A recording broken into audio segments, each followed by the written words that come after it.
Hello everybody, this is Marty from Marty's Moccasins and Things, and today we're going to continue learning about earrings. There are millions and millions of designs. I'm just going to show you a few possibilities in the next couple of videos, this one and the next couple. That is exactly why I use my little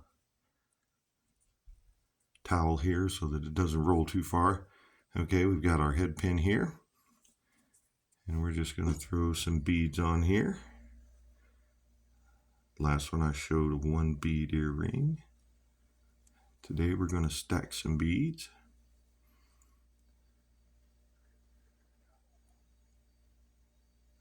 If I can find the hole.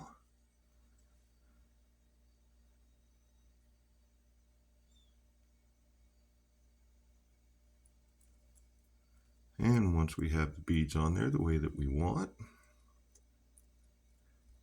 we just spin this over. There are several different ways you can do that. Some people bend it. And I'll show that in a later video when I'm going to show you how to use wire as a head pin to make earrings. And I generally do both of my earrings as we go.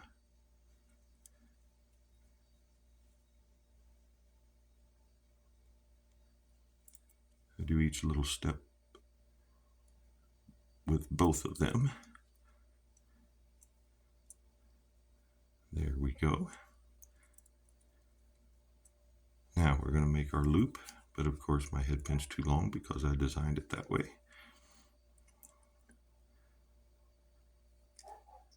Cut it off at the place where you want your loop to be.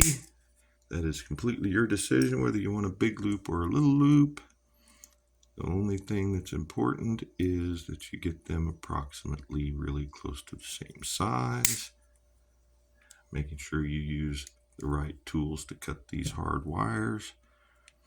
Check to make sure you've got about the right size so that your loops match.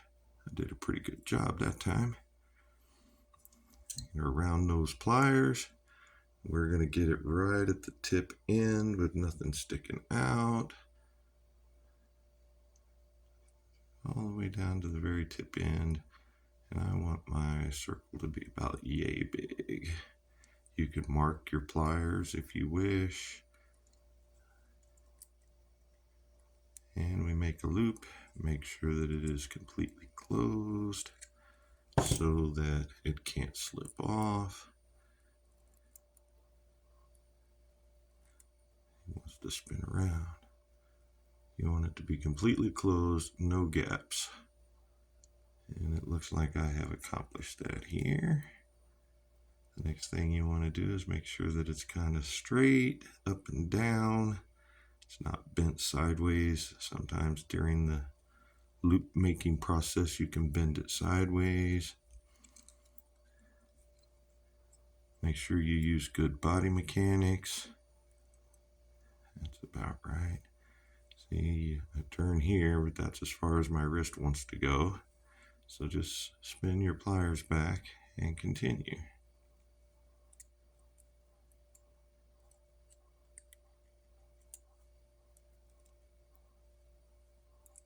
Making sure, see, here's what I'm talking about by completely closed. And see, that one's not completely closed. There's a little bit of a gap there that you can still see.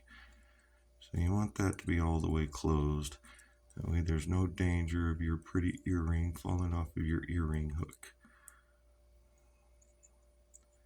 This one's being stubborn.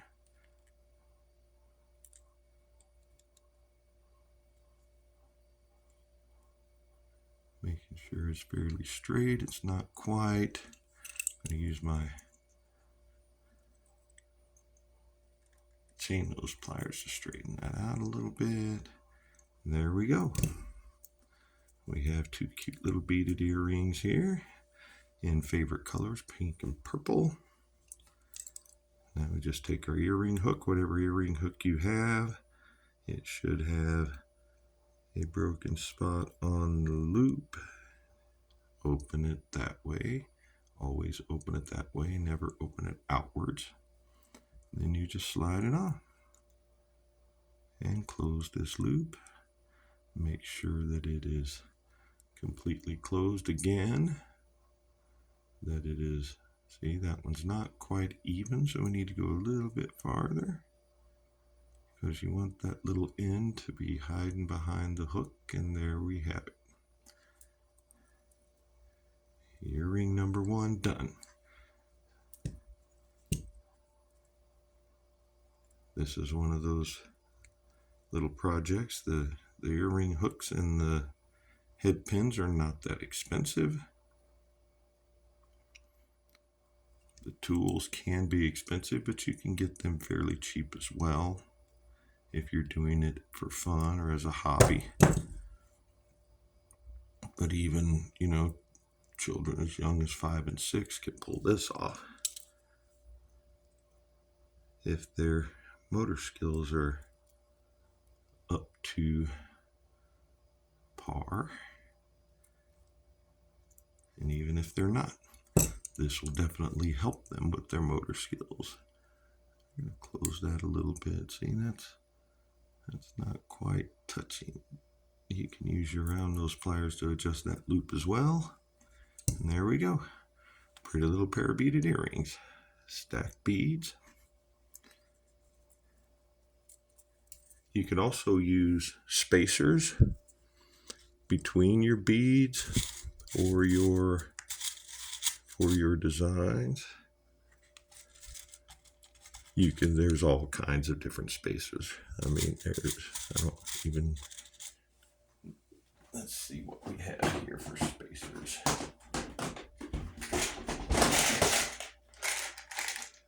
Nope, I don't have any handy right now. I've got a whole container of them around here somewhere, but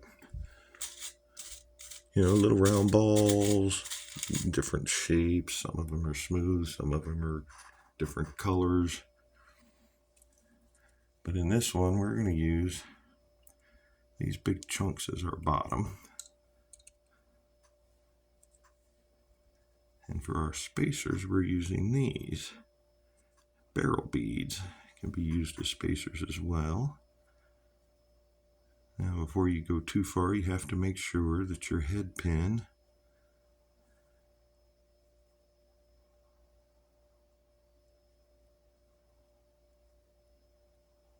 I was going to sit that way, so we want that one this way. I want them to kind of match, even though they don't actually match. You want to make sure your head pin will not go through whatever you're putting on the bottom. And I'll show you a little more in the next pair that we make. See, now that one's got a big crack in it. It's been broken. So that's not going to work for us. I did not notice that before. So on to the next pair I had prepared. See, here we've got these cute little howlite turtles, but the problem is that the head pin goes right through. So you can do a few things with that. You can make a head pin that's got a big enough head that it won't fit through there, or you can find a pretty little bead that kind of matches to put as your bottom.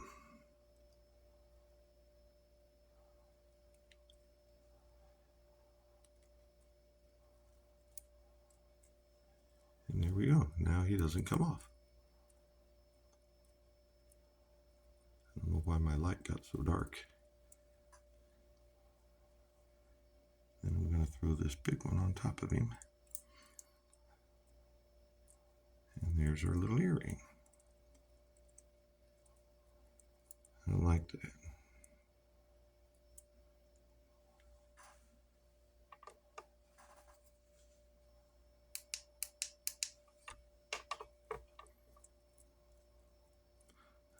I think it'll be better with the big bead on bottom. What do you think? Like I said, it's all design. You can go either way. Whatever makes your eye, whatever pleases your eye.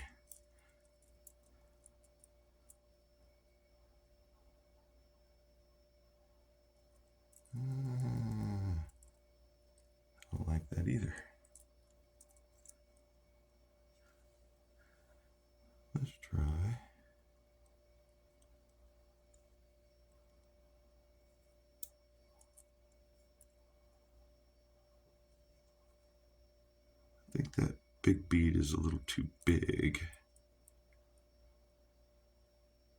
I kind of like that. So this is why your design elements are completely up to you. See, I thought those big beads would look nice with the turtle, but when it actually got on there, it didn't quite make me excited. So you just switch it up. Or if you did like the big bead on there, go with it.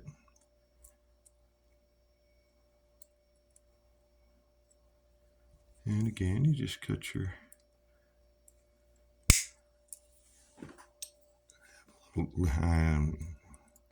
have a little glass bowl over there. Don't forget, you want to hang on to the ends or they'll go flying. I have a little glass bowl over here that I put them in. That's why my hands are leaving the screen for a minute. Because those little pieces are sharp. They can stab you in your foot or your kid's foot or your pet's foot.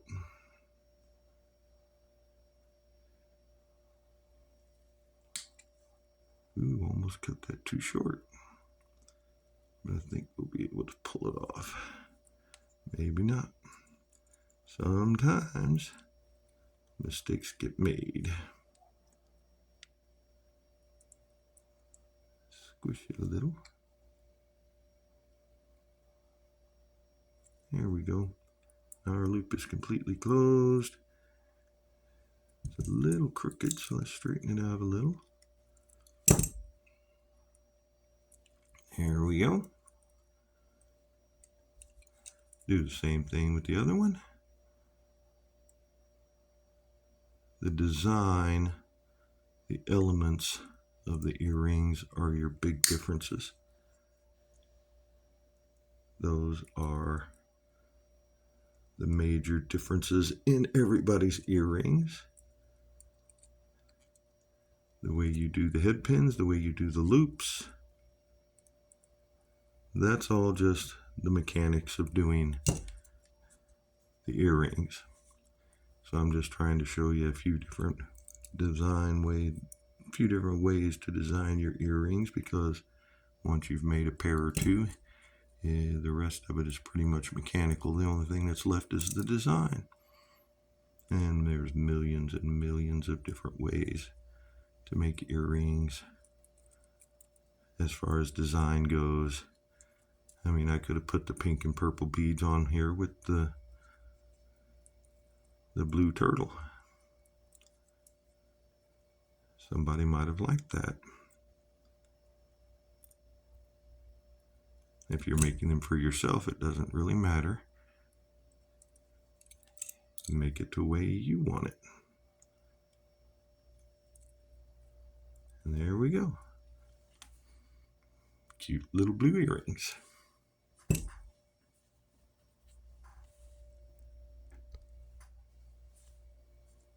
And they swivel around, so there's no need to worry about which way the earring hooks are pointed. But you want to make sure that your earrings, I'll probably show that in the wire one better, but when the hook is facing away from you, you want it to be, the earring to be facing you. Like I said, with these, they swivel and turn, so it doesn't really matter. They'll fiddle. But you also have to make them to where they will both face outward when they're being worn. So that means they got to be mirror opposites if you have items in your design that need to be facing only one way. Well, thanks for watching. Hit the like if you liked it. Subscribe. There's more videos coming. I don't know. I don't foresee an end anywhere. We're just gonna keep on making jewelry. And I'm trying to show you the easiest ways and different ways that it can be done. So have a good day. Thanks for watching. Goodbye.